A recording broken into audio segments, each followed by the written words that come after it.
অনেক দিন আগের কথা। এক জঙ্গলে দুজন বন্ধু থাকতো, শিয়াল আর কচ্ছপ। তারা দুজনে খুব ভালো বন্ধু ছিল, একসাথে থাকতো, একসাথে শিকার করত। একদিন একটা মাছ নিয়ে শিয়াল আর কচ্ছপের মধ্যে গন্ডগোল বেঁধে তাদের বন্ধুত্ব ভেঙে গেল। তারা দুই বন্ধু চলল দুই দিকে।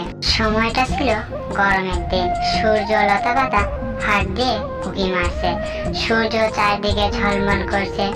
এরকমই এক সময় সে অলস শিয়াল এক গাছের ছায়ার নিচে ঘুমাচ্ছিল। হঠাৎ শ শ শব্দে তার ঘুম ভেঙে গেল। সে এদিক ওদিক তাকিয়ে দেখলো এক কচ্ছপ তার দিকে হেঁটে আসছে। বেটা কচ্ছপ মজা দেখাচ্ছে। বন্ধু হাসছো কেন? তুমি যুবক মানুষ হয়ে বৃদ্ধের মতো হাসছো কেন? তুমি কি খোড়া না পাগল?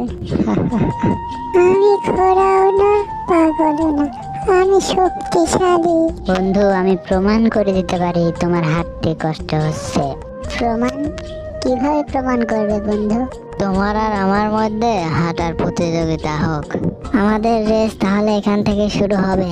ওই যে দূরে একটা গাছ দেখতে পাচ্ছ, গাছ পর্যন্ত যে আগে যাবে সে হবে জয়ী। তাহলে আমাদের সময় এখন থেকে শুরু।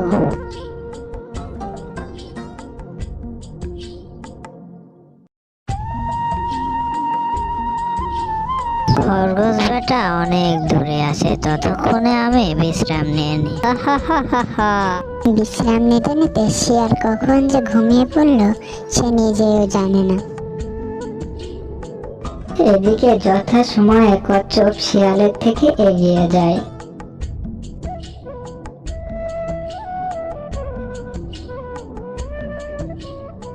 শিয়াল ততক্ষণে ঘুম থেকে উঠে দেখলো কচ্ছপ প্রায় গন্তব্যে পৌঁছে গেছে।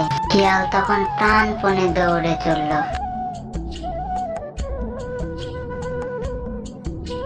শিয়াল গাছের কাছ না পুষতেই কচ্ছপ পৌঁছে গেছে।